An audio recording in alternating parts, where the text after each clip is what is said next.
Барлықтарыңызға қайырлы күн достар, менің каналыма қош келдіңіздер. Каналға тіркеліп, видеоға лайк басуды ұмытпаңыздар. Бүгін сіздерге сүтті шайдың қаншалықты зияны бар екендігі жөнінде ақпараттармен бөлісетін боламын.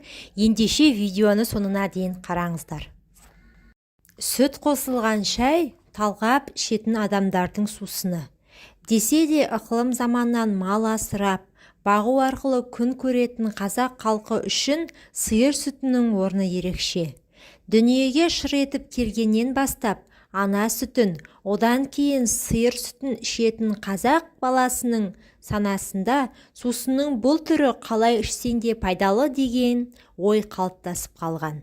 Алайда шын мәнінде сүтті шайға қосып ішкен қаншалықты дұрыс, оның пайдалы және зиянды тұсы қандай?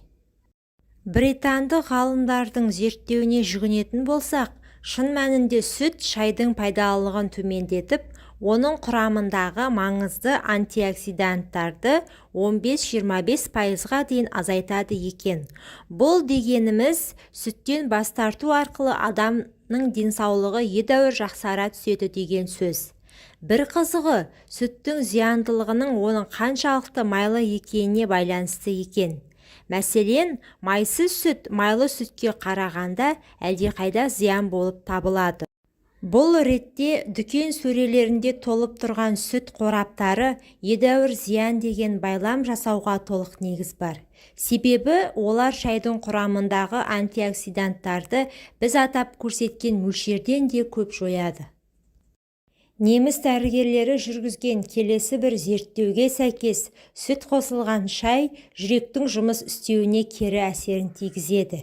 Себебі сүттің құрамындағы казеиндер шайдың құрамындағы катехиннің концентрациясын төмендетеді. Бұл заттар арқылы қан тамырларының кеңеюі процесі жүзеге асады. Ал ол гипертония дертіне немесе қан қысымының тұрақсыздығына әкеліп соқтырады. Сүт қосылған шай ішкенді ұнататындар түрлі ауруға шалдығады. Сол себепті сүт пен шайды бөлек ішкен дұрыс дейді мамандар. Ұлыбритания ғалымдары сүтті шайдың зиянын анықтады.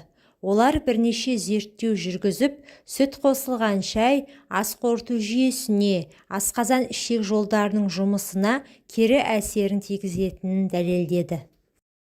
Сүт пен шайды араластырып ішкенді ұнататындар асқазан ішек жолдары ауруларына жиі шалдығады. Себебі шайды сүтпен бірге ішу бүйректе тас немесе құмның жиналуына әкеледі дейді мамандар. Бұл жағдайда берілетін ұсыныс сүт пен шайды бөлек-бөлек ішу керек дейді ғалымдар. Мамандар шайды лимон қосып ішкен дұрыс екенін айтады. Сондай-ақ сарапшылардың мәліметінше сүт қосылған кофе сусынның зиянды әсерін азайтады. Дегенмен сүтті кофені де көп ішу зиян.